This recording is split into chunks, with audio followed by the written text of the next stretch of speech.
What happens when a game becomes more than just strategy and competition, and instead becomes a pathway to purpose, growth, and real-world change?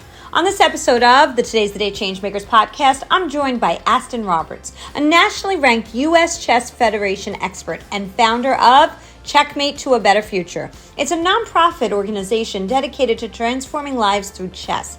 And the most important part is that he's still in high school. Aston's work spans classrooms, communities, and even the Essex County Juvenile Detention Center, where he's pioneered a chess-based curriculum focused on foresight, behavior, and life skills. And also joining us is his dad, Adrian Roberts, a driving force of support behind Aston's journey. Together we'll explore how one teen's passion for chess is creating ripples of impact far beyond the board.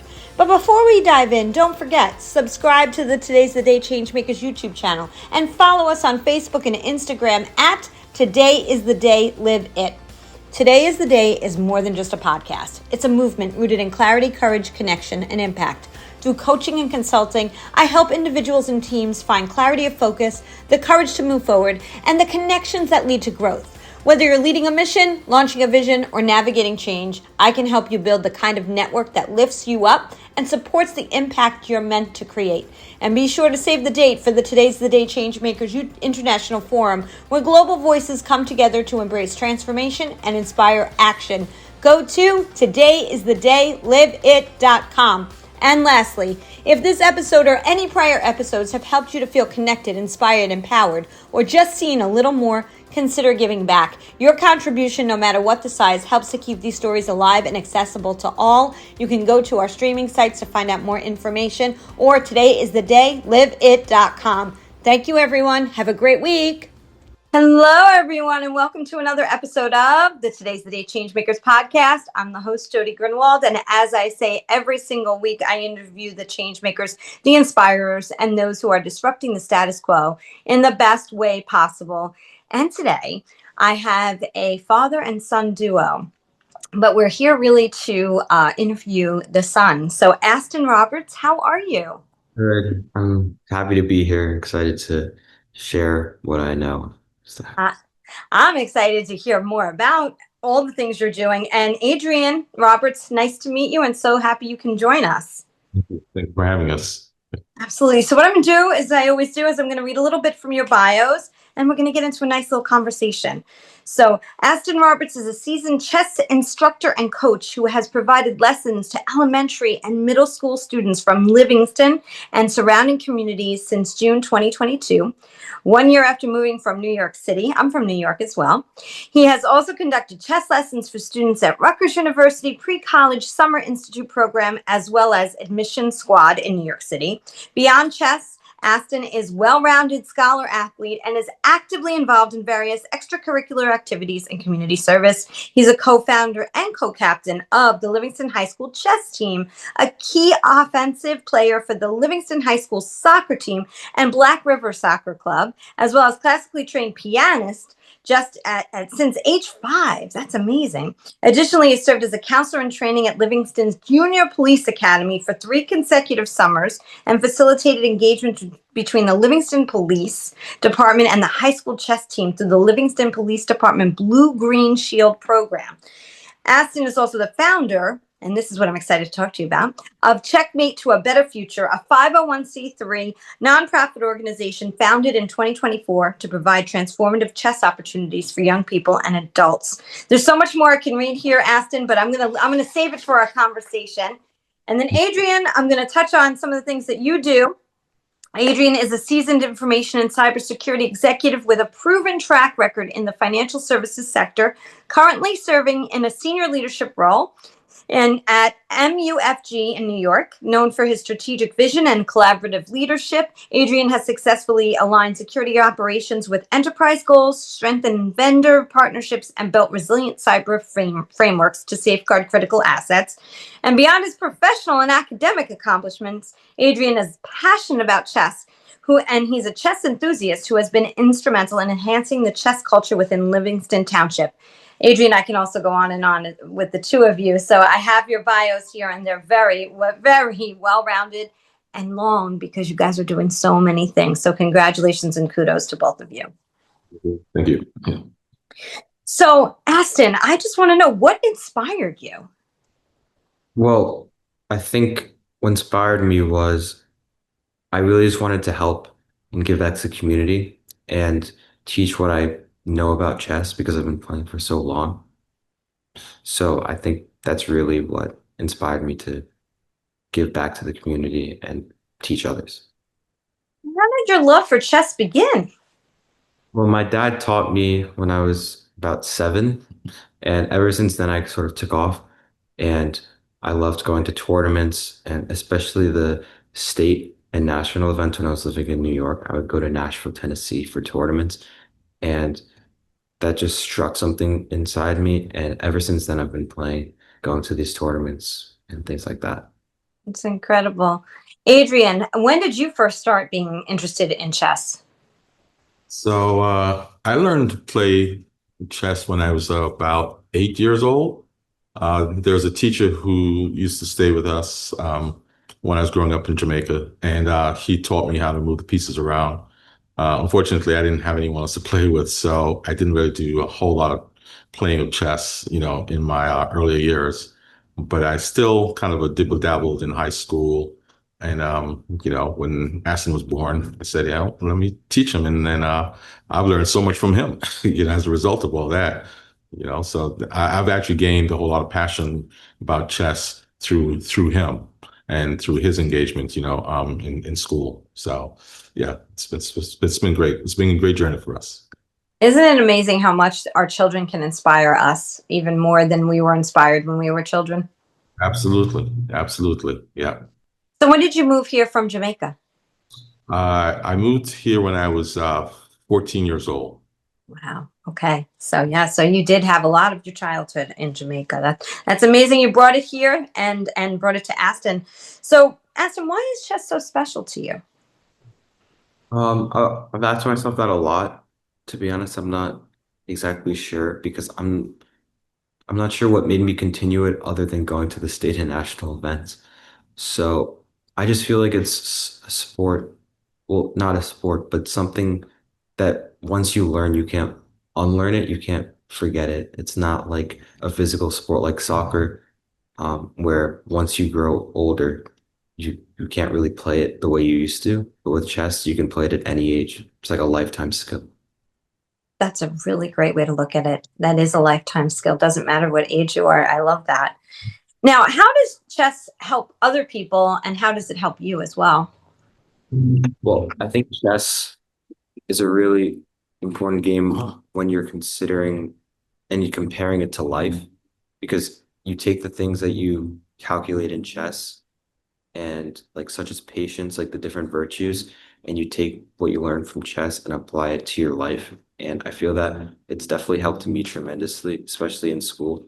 When I started learning how to play, I think I started playing better. I started doing better in school as a result of applying those critical thinking skills to both chess and my academics. And Adrian, did you notice that difference too when he started playing chess, how it helped him academically and what other ways do you think it helped him as well? Yeah, it's actually interesting. I don't think I initially put the two and two together. I mean, I've always kind of known that, chess had its benefits. Um, but like so immediately when he started playing it, I didn't think that it had anything to do with, what he was doing. But over time, I realized that, oh, wait a second, there is something here because he just got better and better at it, and he also got better and better at his schoolwork, a lot more focus and so forth. So, I started to kind of see the connection between the two. Yeah. It's been Aston, how old are you? I'm 17 now. Yeah, you're 17. And at 17, just 17 years old, you started Checkmate to a Better Future. Can you tell us what it's all about? Yeah, so Checkmate to a Better Future is a nonprofit that I founded, and my parents support me. And so basically, it's teaching chess to a lot of different groups. So I started teaching originally in 2022 with kids from Jack and Jill, and I also went to Rutgers to teach some students there. And then in 2024, in about last year, we met with the Board of Essex County in order to move it to the Essex County Juvenile Detention Center, which is what's really taken off. And so I've been teaching the residents of there for about a year now. How do you think it's benefiting them by you being there? I think it's an escape for them because it's a lot different from their everyday lives in the detention center. I could imagine that it's chaotic at times. And I feel like being able to play chess at 8 o'clock in the morning, while it might not sound that appealing to some that don't play, it's a way to start it's a good way to start the day. Your mind is fresh. And for that hour that we're in there, it's just a lot of fun. I can tell that they have a lot of fun playing. That's truly amazing. Adrian, what have you seen from your side, seeing this nonprofit start and knowing that Aston's the reason why? Yeah, well, obviously, as a parent, right, pride and joy, right? But more importantly, right, the value system that he has instilled, well, that's instilled in him that he has, is really admirable, right? The fact that he wants to give back, right, at such an early age, right, is tremendous, right? Speaks volumes to who he is as a person, his character, and at the detention center, I can, the residents there, I mean, they really take to him.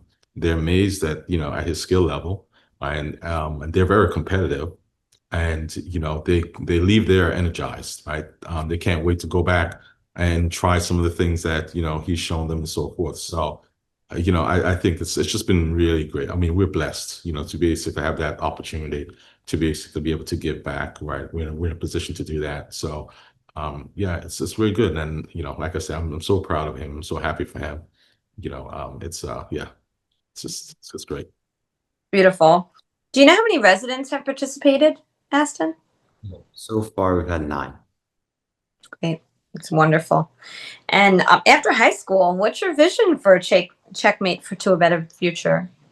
Well, I want to expand it, obviously, to as of right now, we're expanding to the adult correctional facility, and so hopefully, expand all over New Jersey and maybe nationally. That's very ambitious, but yeah. It's okay. Ambition is amazing, and that's awesome, and it'll get you very, very far. And your dad's smiling because he knows that, right? Absolutely. Yes. Yeah. So, how did you know there was a need for starting something like this? Well, I just figured I would want to teach chess to those that maybe don't have the chance to learn in the way that I'm teaching it, because the way I'm teaching it, I'm applying the lessons to life, and anyone can learn chess, but not everyone can see how it can impact their lives and transform it.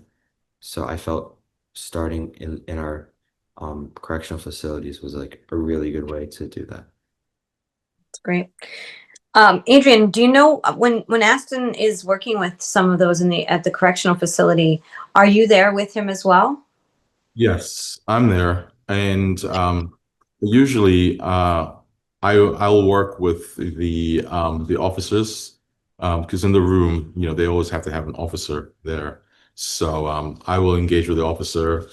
Some of them know how to play, some of them don't know how to play at all. So I will do my part in terms of teaching them, because I think it's a good way to have like a holistic type of environment, right? Kind of like pushing chess, both to the residents and to the officers. So it's kind of like an opportunistic, moment, right? When you have the officers there, and they're very much engaging, and a lot of them, they're really willing, they really want to learn also. So, yeah, I think this Checkmate to a Better Future is really helping to establish a chess culture, within the facility, which I think is really important. Yeah.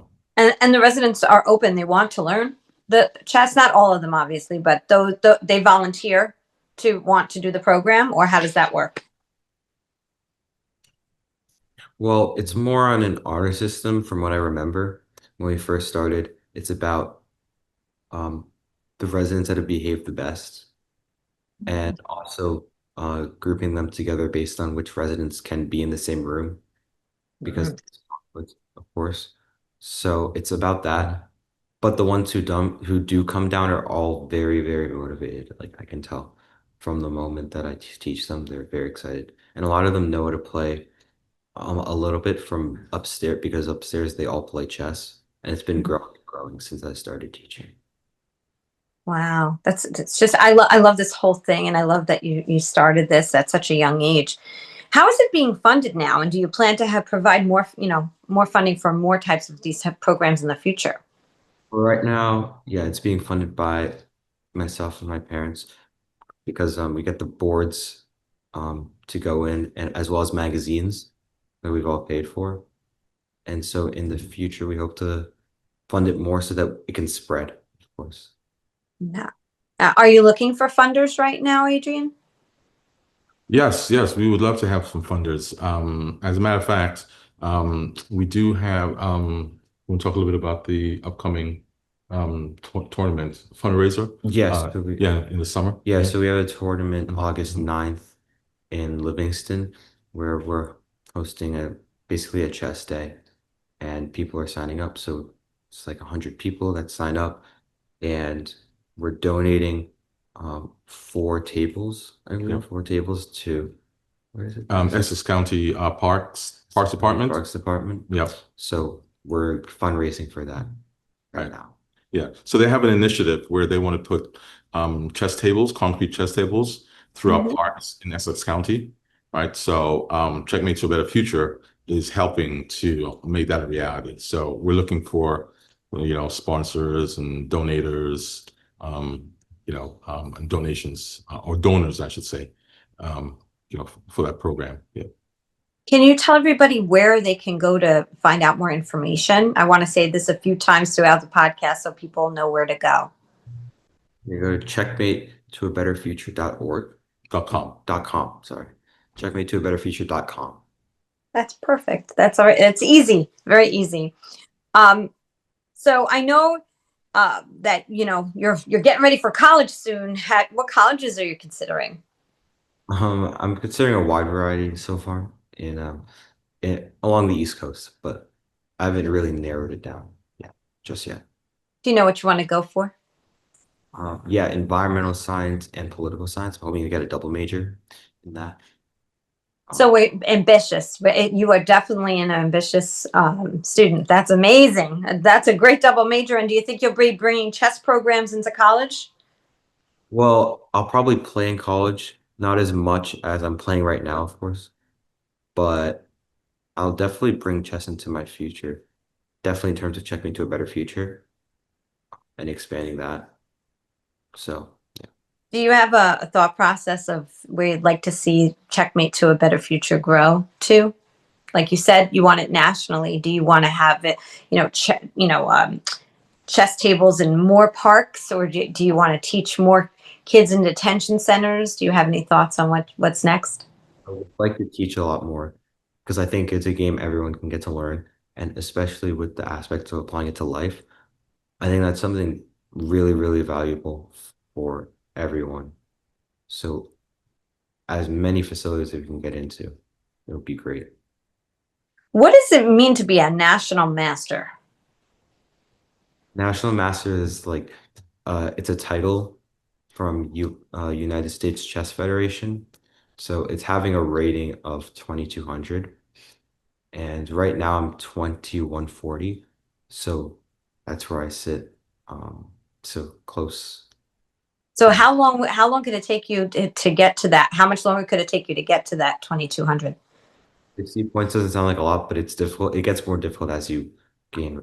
So I'm hoping I can get it before I finish applying to colleges, so in a couple months. But fingers crossed, we'll see what happens. Oh, my fingers are definitely crossed for you, and you'll have to let us know if it happens. We want to have you back on so you can share in the excitement of that. What does that mean for you, Adrian, when you hear him say that?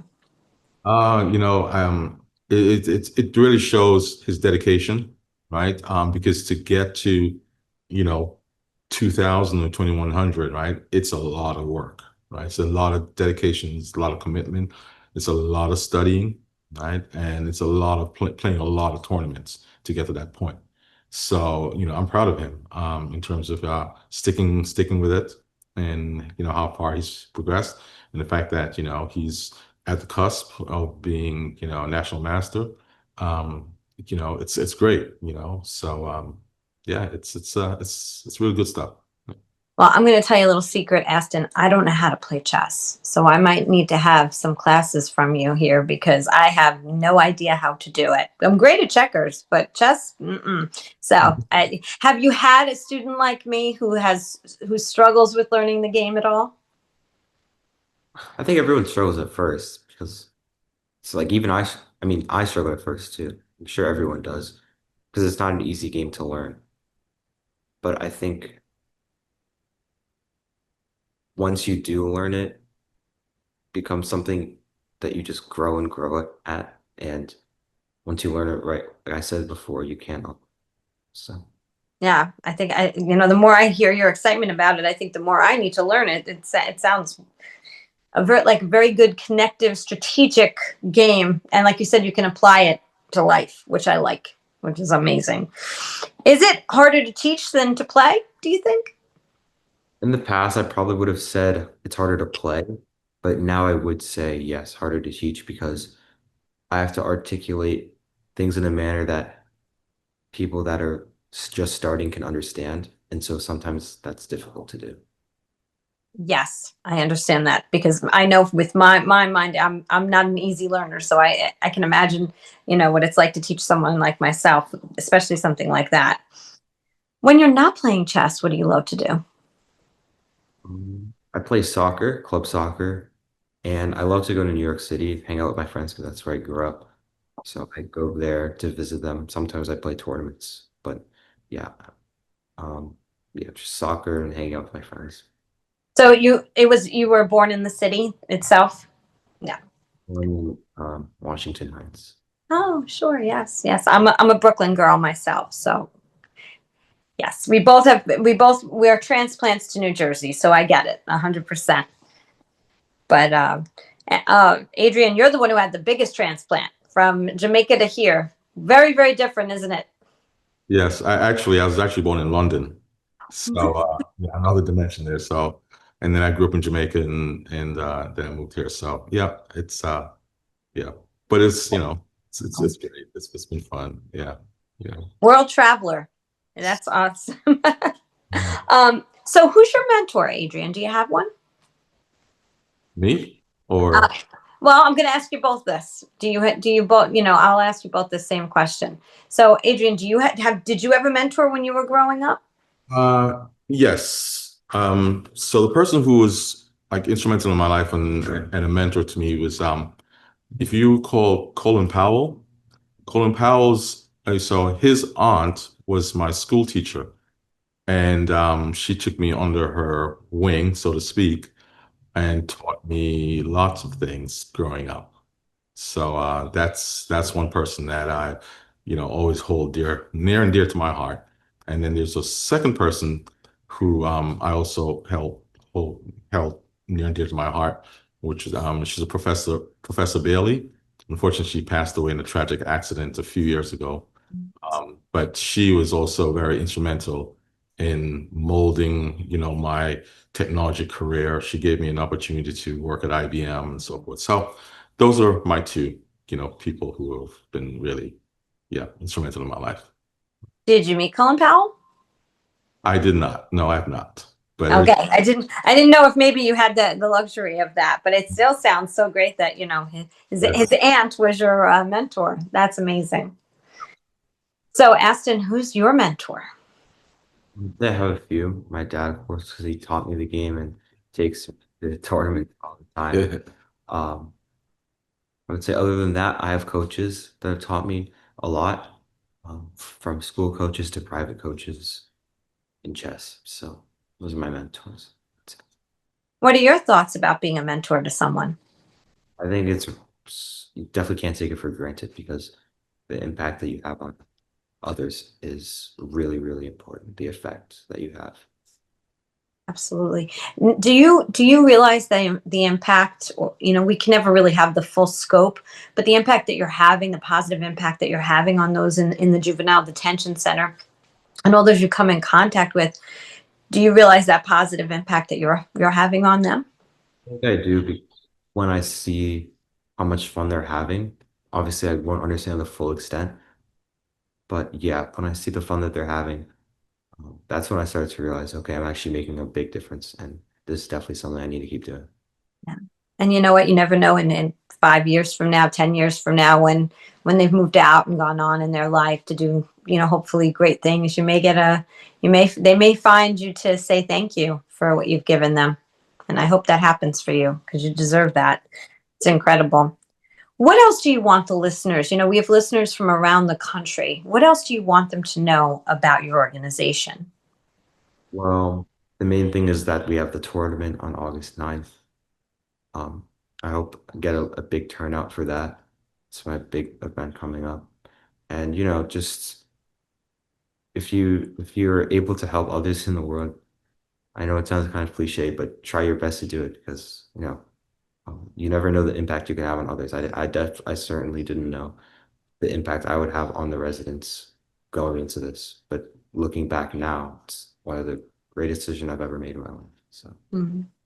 Yeah, it's you're a 17-year-old change maker, which is such a special gift. Not every 17-year-old realizes how they can give back by doing things like this. So, congratulations to you and your parents. Adrian, what other things do you think the listeners should know? Um, I think they should realize that chess is a very powerful tool. I always kind of use the analogy that the brain is a muscle and it needs to be exercised. And so to me, the chess board and playing chess is almost like the gym of the mind, so to speak, right? One could view it perspective. And I always say that we're all chess players. So, don't be scared, take a chance, how do you eat an elephant? One bite at a time. Get out there and just do chess and you'll really find it. Don't be scared. Right, right. Yes, exactly. And whether it's chess or something else, learning something new is such a nice thing to do. We have the capacity to just be able to teach each other. And sometimes we just need to have patience and give each other that gift of time, right? So, Aston, let me ask you this. So once you graduate college, do you know what you want to be when you grow up exactly? I'm not too sure yet, to be honest. Um, I'm just going into college with my major, environmental science, political science. We'll see what happens. Maybe uh, policy work around environmental things like that. But I really love animals, so we'll see what the future holds. Hopefully, something. Mhm. I love animals too, by the way. So yeah, if I could have a farm with just animals all around me, I'd be a very happy person. And yet I come from the city like you, so I get it. That's wonderful. And Adrian, anything else that's next besides again that fundraiser again is what date? August 9th. Yep. August August. 9th. Yep. August 9th. I think besides that, we look forward to, I think Ashton had mentioned the Essex County Correctional Facility that they've invited us to expand the program there. So we'll be starting that pretty soon. So we're looking forward to that opportunity. And certainly, as other things come up, other initiatives, and then obviously supporting the Essex County Parks Department with their initiative of, the chess tables, right, and throughout the parks. So, yeah. Yeah. I want to ask this question because I think it's an important one. A lot of times, those in the juvenile detention centers, they're left behind. People are not connecting with them. They're not doing a lot for them. And I think the fact to be able to do something connective like this can be life changing for them. You shared some of the impact of what that looks like for them, but do you have any suggestions how other people can best support those in need, those who are at those centers? Adrian, do you have any thoughts or suggestions since you've been there? Yeah, I mean, if you have a passion about a particular thing, whatever it is, right? And if you're willing to share that, especially if it's something where people can learn about themselves, right? Empower them, in terms of a positive way. Certainly explore, how you can go about doing that, right? Kind of think outside the box, right? Because, they need help, right? And so if you're able to, craft something, come up with something, interesting, present it, pitch it. And if you hear no, ask again and just keep asking, right? Because yeah, there is opportunity there, right? So that would be my suggestion. Yeah. Thank Correct. you. Thank you. Thank you both for being on. And before we end, I just want to ask, is there anything else you want to share? Go out there and make a difference. That's beautiful. How do you top that, Adrian, right? How do you even top that? Yep. Mhm. Aston, it's funny. I just want to share this real quick on the podcast and with you is that I went and I spoke in front of 300 high school students here in Monmouth County. I live in Ocean County, but Monmouth County, New Jersey. And I was talking about my nonprofit and the things that I was, things that I do in the nonprofit sector. And I asked how many kids here want to go into the nonprofit world after high school. Not one person out of the 300 raised their hands until I shared my entire story with them of the importance about what you just said, go out and make an impact. Then I had a line of people. And so a lot of people don't understand or really know that just by doing one thing, like just take one step to do something good in this world, that you can make such a huge difference. And people can still make money doing nonprofit work. Yeah. So, right? Yeah, it is great. Yeah. So thank you. Yes. Continue making an impact. I'm grateful to have met you both and your mom. And I want to thank her for coordinating everything. To Bridget, I'm very, very grateful. And we want to hear more. So, let us know and we'll have you back on because we want updates and we want to see where you're growing and going to. Okay. Is that a deal? All right. Awesome. I'm going to say what I say at the end of every single podcast. Today is the day. You cannot go back to yesterday, and you do not yet own tomorrow.